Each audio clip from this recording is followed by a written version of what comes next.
At para naman po sa nagre-request ng part 2 ng kwentong ito ay ito na po ang pangalawang video kung saan malalaman nyo ang kwento ni Kokoy. So 'di ba natapos ang kwento na hinihintay niya ang kaibigan niyang si Husky. So habang hinihintay niya ang kaibigan niyang si Husky, siya ay medyo natatakot na at biglang may kumatok. Sino yan? Takot niyang tanong. Ngunit hindi ito nasagot. Kaya ang ginawa niya, lumapit siya ng dahan-dahan at pagsilip niya, hindi si Husky ang nakita niya kundi si Solomon. Siyempre nagtaka ito nang biglang pumunta si Solomon. Hindi naman niya iniimbitahan si Solomon. Pero pinapasok niya. Solomon, pasok ka. Ika nito. Solomon, bakit napadalaw ka? Tanong nito sa kanya. Sagot ni Solomon, kailangan ko ng donut. Aanhin mo naman ng donut. Ibibigay ko kay Solomon. Si Solomon ay asawa ni Solomon. So syempre, nagtaka si Kokoy. Nang ganong oras siya naghahanap ng donut. Kaya tinanong niya si Solomon, Solomon, bakit gantong oras ka naghahanap ng donut? Biglang napatawa si Solomon. Hindi talaga donut ang kailangan ko. Bigla itong nag-transform. At bigla itong naging mongoloid. Ibibigay mo ba yung donut? Papatayin kita. Natakot si Solomon. So ang ginawa ni Solomon, umatras ito at bigla itong tumakbo papunta sa kwarto. Pagpunta na niyang kwarto, bigla siyang nakakita ng halaman. Kinuha niya ang halaman. Tapos piniga para makuha yung katas. At ang ginawa niya sa katas, tinapon.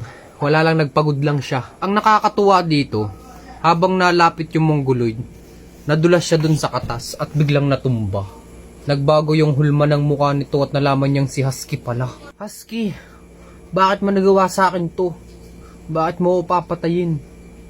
Ang sagot ni Husky, kailangan ko lang ng joy kasi maghugas ako ng pinggan. Salamat, Kokoy. At dun na natatapos ang kwento. Sana po nag-enjoy kayo at kung gusto nyo pa po ng kwentong mga nakakatakot, just comment down below to make the story comes out to the packing world, and thank you very much. Kuya, update po kayo, Utoy. Okay, dito lang yun eh. Huli ka, Balbon! Tamang nood ka dyan ng iyong crush si Miss Rachel. Ayaw mo maglinis ng kwarto mo? Ha? Aba! Tamang nood ka dyan hindi mo na pinapansin yung papa mo Meron nga pala akong ibibigay sa'yo. Oo, meron ako ibibigay. Ba't ka ba gagalit Wow, Yobu! Oh, Yobu! Hindi ko alam tamang pronunciation. Para sa'yo yan, Yobu! Nagre-reklamo kang iisa lang yan. Sige, dadagdagan natin. Isa pa, Wow, dalawa na sila. Sabi ko, isa lang. Naging dalawa, naging tatlo, naging apat, naging lima, naging anim, naging pito, naging walo, naging siyam, naging sampo, naging 11, naging 12, 13, 14, 15, 16, naging 17, naging 18. Wow! Halatang hindi tayo mahilig gumamit ng Yobo Halatang hindi natin favorite yung Yobo na wipes Wow! Wow! Hindi naman natin favorite yan. Koko, nagagalit, kawawa naman. Paano hindi magiging favorite? Baka Yobo yan! Yobo! Yan ang laman yan, kuha tayong isa. Look at that! It's very, very unscented wipes. Ibig sabihin, amoy walang amoy. Para sa mga magtatanong bakit ito yung ginagamit namin, napakaganda kasi neto. Bukod sa ang mura neto, hindi siya manipis, tapos makapal siya. Gusto niyo sample, Parang bobo ka dyan, Yan ang isa dyan, Tingnan mo naman, boy. Siyempre nagkaganyan niya kasi nigit ko Makapal yan. Isa lang yan. Bili na kayo para hindi ka nag-grade 2. Ano po ba trabaho mo kung hindi ka naging TikToker? Siguro kung hindi ako TikToker, dicer pa rin ako ngayon. Kasi, alam nyo ba, masaya maging dicer. Sa mga hindi nakakaalam kung ano yung dicer, yun yung mga, kunyari, pag pumunta ka sa Pure Gold, yung mga nag-aayos ng mga displays, ganon. Yun yung mga nag-aayos ng mga product, yung mga nagpapatas-patas na ganon. Yun, ganon ng dicer or, merchandiser. Yun yung trabaho ko dati, tas kasabay ng pagti-TikTok ko. Million followers na rin ako nun tapos nagtatrabaho sa Pure Gold, sa Pure Gold Alaminos, tsaka sa Pure Gold Sambat, tsaka dito sa may, ano nga yun tawag doon? Sa City Mart, dito sa may Batangas City, City Mart, Shop On. Alam nyo ba, masaya maging dicer, hindi ka masyadong pagod doon. Kasi parang chill lang ang trabaho doon, tamang display lang, gano'n. Ang pinaka nakakapagod doon pag may deliver kayo. Kasi bababa yun sa truck, tapos ipapasok nyo sa warehouse nyo, gano'n. Pero isang beses sa isang linggo lang yun. Tapos, basta, chill lang magtrabaho sa dicer. So, shoutout sa lahat ng dicer dyan. So, yun, baka dicer pa rin ako. Ay, kung dicer, yun yung sagot, dicer. Content idea. Gayahin mo ilang lines ni Sinyo. Sa totoo lang, napakadami talaga nagsasabi sa akin na kaboses ko daw si Sinyo, ganon. Pero sa totoo lang, hindi ko naririnig yung boses ko sa kanya. Tapos nung napanood ko yung mga unang battle ni Sinyo, nung bago-bago pa lang siya sa pag-flip top, parang yun, medyo kaboses ko yun. So, itatry natin yung mga lines ni Sinyo nung mga unang battle niya. Ganon. So, ganito. Yung mga lines na to, ito yung laban niya kay Eldino. Okay, game. Try natin. Papasok ko lang cellphone ko dito. Gamitin natin yung kaluluwa ni Delo. Parang rebuttals mo. Anong sinasabi mong underground? Nagtataka ka pa? Ikaw nga tong mukhang lamang lupa, tang ina ka. Yung mukha mo puro lupa. Bayag mo, puro buhangin. Kaya nga sagapo sa isda ka pinapain. Pagsamahin naman natin si Righteous tsaka si Ngongi. Utang ina mo ha? Pumapalag ka pa? Ay, utang ina ka.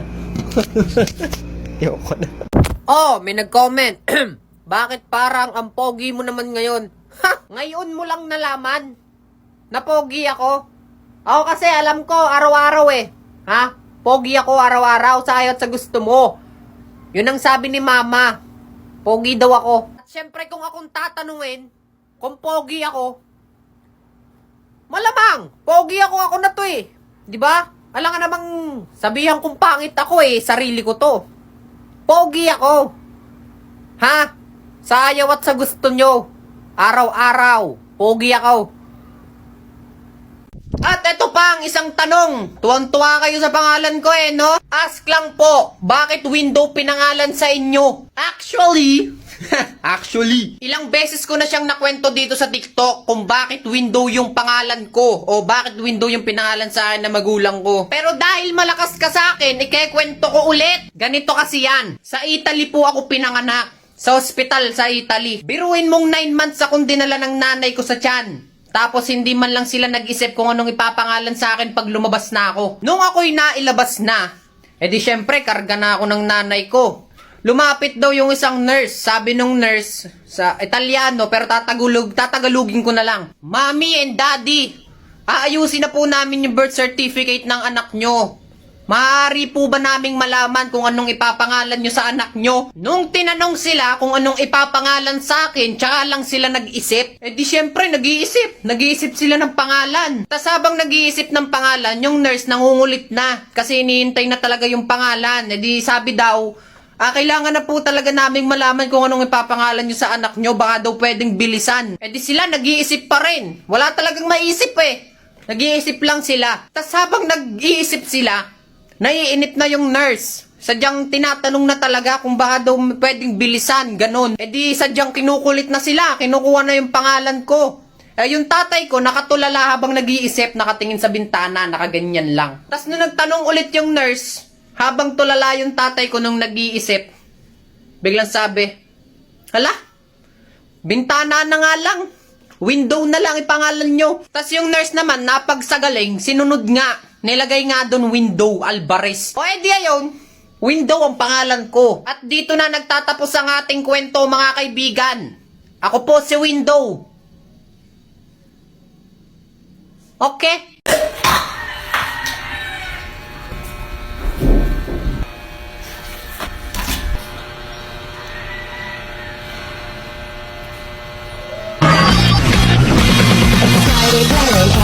device did what it did, and stuck its up on his wrist with secrets that it hid. Now he's got superpowers, he's no ordinary kid. He's